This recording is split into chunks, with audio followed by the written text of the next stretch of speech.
Hi guys, sorry I haven't posted in a while. I've been getting my head around the new poems on the iGCSE literature curriculum, and I've had a lot of requests. Oh, sound like a real YouTuber.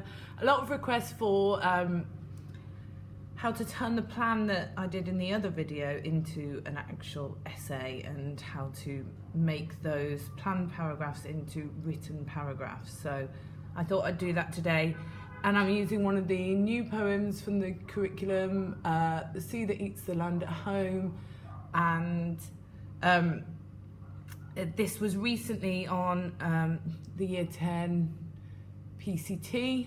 So the question was, explore the way Awuna movingly presents his ideas about the natural environment in this poem. Okay, so as we do with, I will quickly go through the planning stage that I did in the other video, but I won't do it real time because I'm sure you're all sick of seeing that happen. But the first thing that you need to do when you get into that exam is read the question carefully, and pick out any key things you might want to say, what they mean or what you interpret them as. So if we have a look at this one that I've done already, I've looked at movingly, that's a key word, and I've interpreted that as how does it create emotion in the readers. And we've also got the natural environment, and in this poem, that's particularly shown by the sea and the weather. So we know that that's our focus for the poem. So that should have taken you, like I said in the other video, about 30 seconds. So you've still got quite a lot of time of your 45 minutes. Then you need to go through the poem and just highlight anything and everything that links to the topic. So we're looking at natural environment, and honestly, your poem should be littered with highlighter. I'll show you the example because it might be easier to talk about there. So this is what I did, and you can see that pretty much the whole poem has been covered with evidence, and don't forget your structural points as well. Now, we're not saying we're going to use all of this necessarily, but it's good to have a really secure bank. If you're going to get those high marks, you really need a lot of evidence to support any point you're making. That links nicely to the fact that I've also linked some points together. So things like running, collecting, and destroying, and calling. I would talk about the continuous verb used there. And we've got the two names of the people. We've got the sea that eats the land at home connected and repeated. And we've also got the lines starting with and throughout. Here we've got cold and cold. And this parallelism here, have neglected her, gods have deserted her. So that parallelism in those two lines we've linked as well. Oh, and of course these last two lines that link.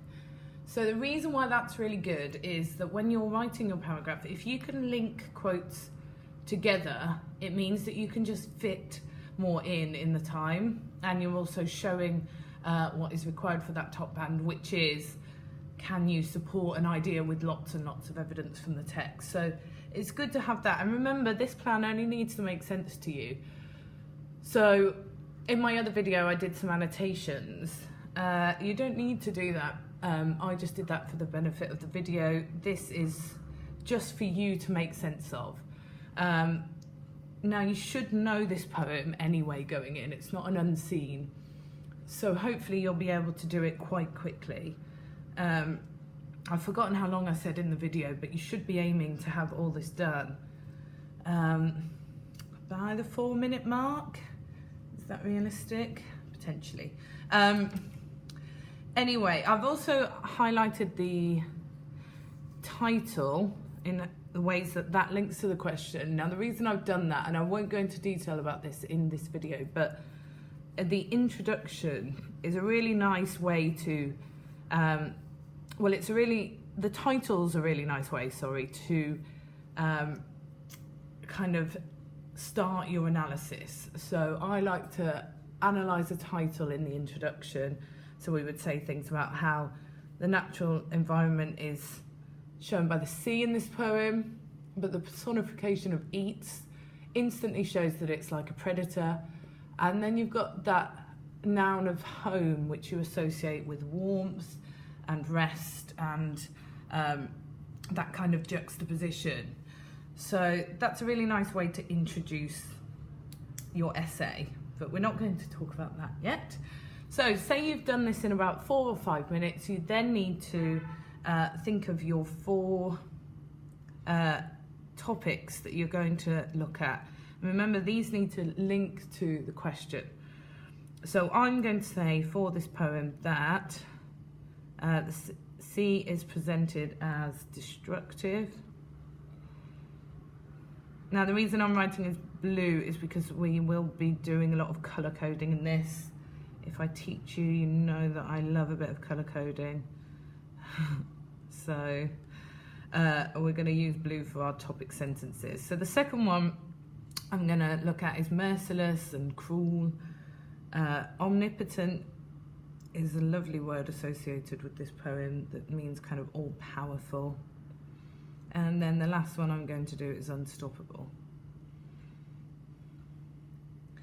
Okay, so you've got your 4 paragraphs. You've got all your evidence and your 4 paragraphs. Now, the next thing that you're going to do is match all the evidence to these 4 topics. So you've seen me do it in the other video, maybe, if you've watched it. But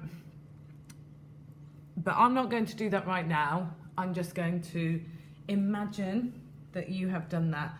And what I've done is I've got here this idea for merciless. So imagine I'm going to use all of this evidence for my merciless paragraph. Now, a lot of you are asking how to turn this into a kind of secure topic sentence that answers the question. So I'm going to do that now. This wouldn't necessarily be something you do in your planning period in the exam, but I'm just going to do it for you. So I think the 3 things you need to include if you're aiming for full marks in a topic sentence are 1, your focus, 2, your explanation about how that focus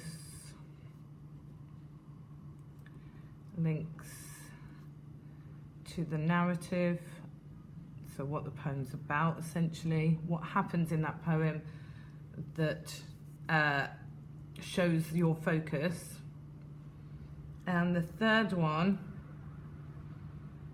is explicit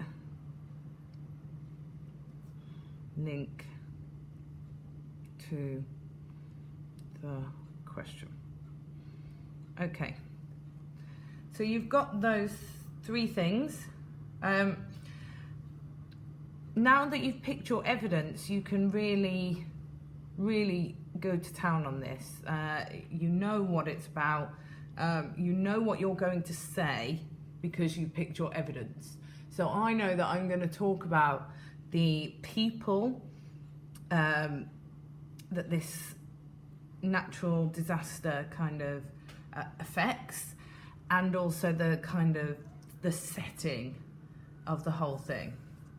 So if I show you what that looks like if I'm writing it out in full. Sorry, that's not all in a shot. Okay. So you would start by just answering that question with a clear focus. So, Luna presents the natural environment as something that is merciless. Right, we've given our focus. We know that this paragraph, all the evidence and the analysis and everything is going to link to this focus.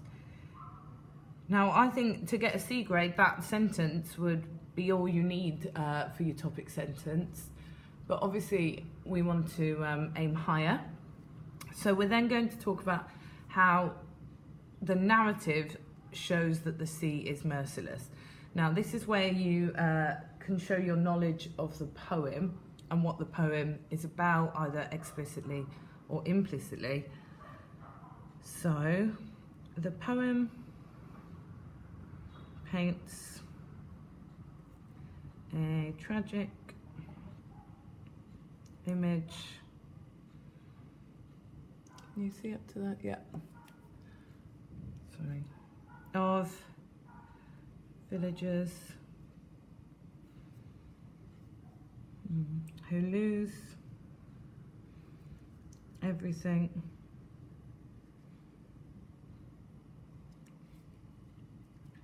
as a result of the sea. Oh, gosh, can't spell. That engulfs the land. So because we've picked out our evidence, I was able to look at what part of the narrative I'm going to use to support my focus. I hope that makes sense. So I'm going to focus on this tragic image of the villagers and how their loss is a result of nature. So we're still linking to that question. Now I need to really link to how that shows it's merciless and how that is moving. So this vulnerable and innocent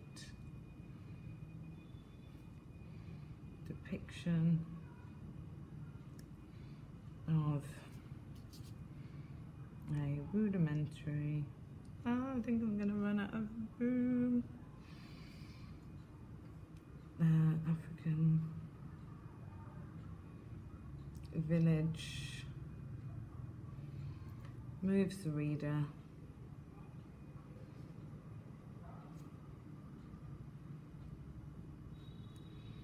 and shows,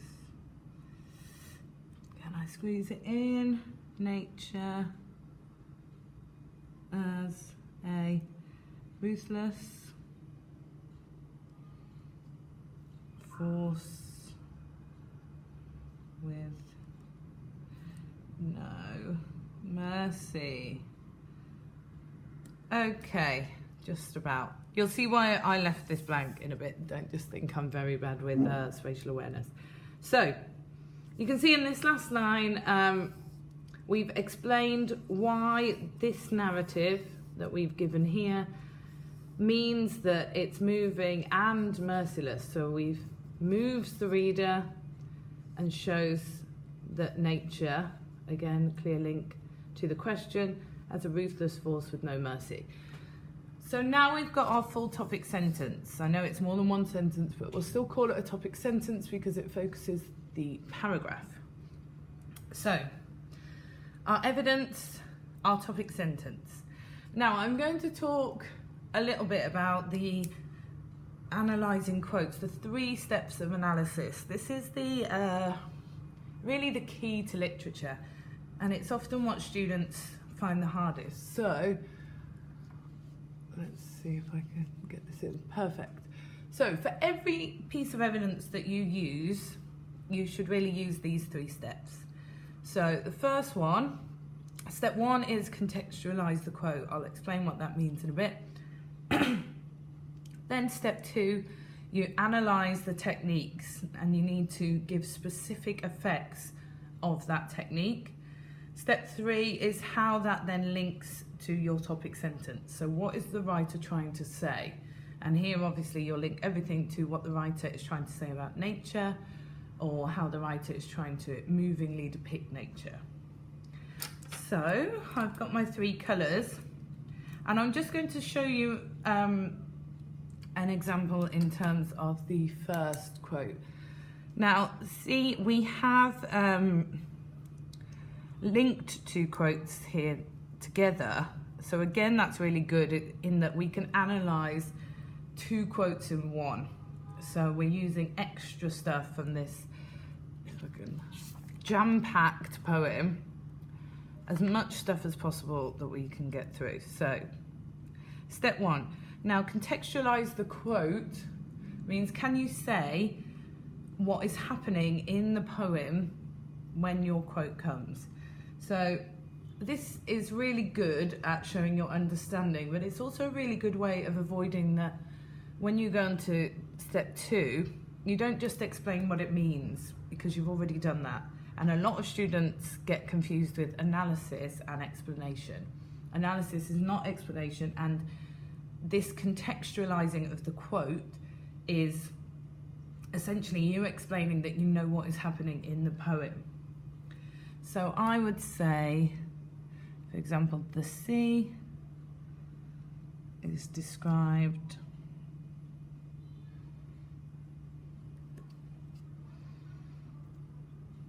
as coming into the village. I won't waste room like I did before. In both the night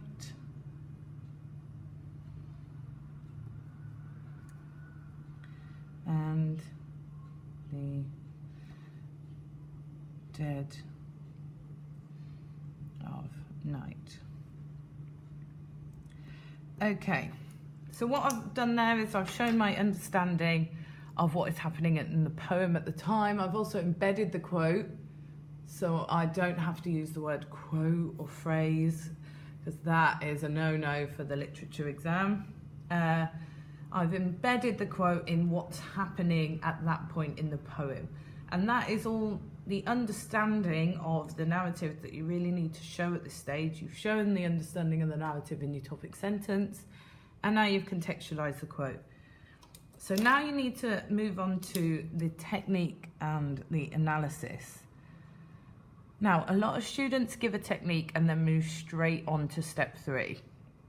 So for example, we'll say, the symbolism of night makes the sea sound merciless. But you've missed out that part where you explain how that technique does that. So hopefully if I demonstrate it, I can show you how that's done. So the author's use of symbolism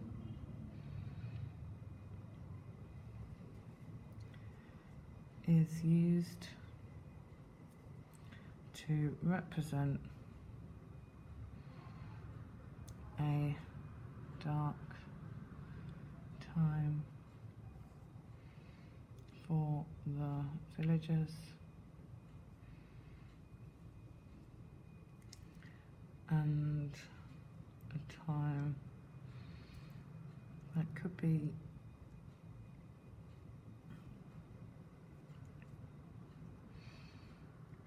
associated with danger. Okay, so we've said symbolism, we've given that technique. Now when we analyze symbolism, we need to talk about what it symbolizes. So we've done that. In the same respect, if you were to use the cold here, you would use symbolism as well. But for example, the her, the personal pronoun, makes it sound personal, essentially. So yeah, it gives that really personal touch. So just make sure that the technique that you identify, you talk about the effects of those. So we do a lot in class about how repetition is used to emphasize rhetorical questions, to show confusion, or to get the reader on side. So you just need to know every technique, what effect it has. Not in the poem that you're analysing or anything, just in general. What effect does that have? a really good tip for getting your head around that actually is to write your own poem or piece of descriptive writing and have a look at what techniques you used and why you used them. So if you were describing a battle scene, you'd probably use a lot of consonants, listing, things like that. And of course you would, because you want it to sound chaotic, you'd use verbs to make it sound chaotic. So that's a really good way of seeing why techniques are used, is to write your own and see what techniques you use to create a certain effect. Anyway, now we need to link it back to what we're trying to say, because there's no point in analysing this if we don't say how it shows that it's merciless. So we could say it highlights. So we should write in full sentences. This highlights that the villagers, you can tell it's a Monday night. The villagers were not prepared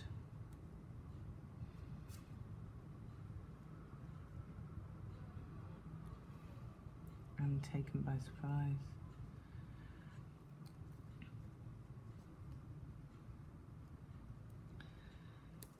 Like they were prey to a predator. Okay, so that link about not prepared, they're not prepared, and this thing is like a predator, links to the fact that it's merciless and cruel. Now obviously we want to aim for the top, so just as an extra challenge activity, try and think of a second like analysis that you could do. So for this one I might do the idiom of dead of night.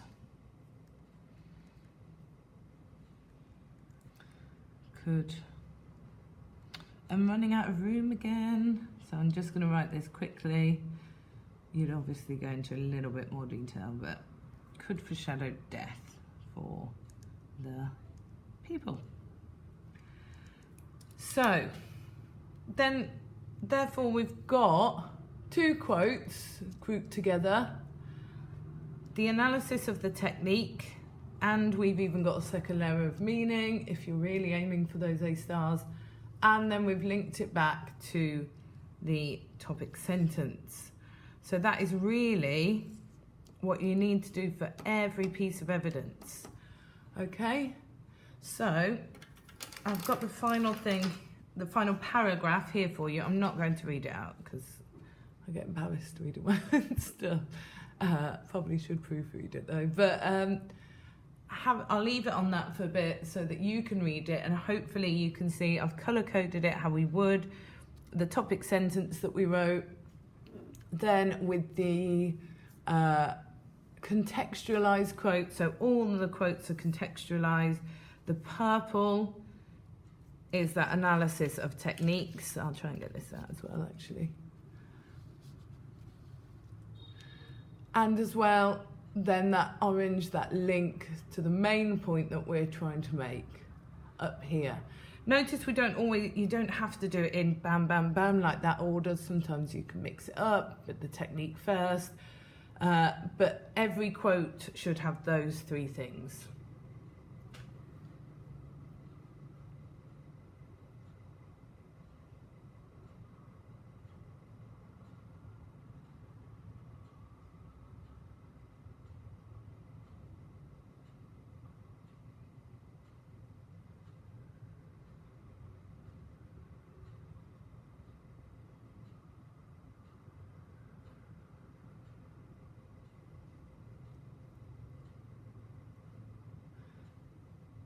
So I hope that's helped you see how we can put this, well, we start with this, and then we got to this in my other video, but I hope that's shown you how we can then transfer this into a paragraph and the steps you need to take when you're actually writing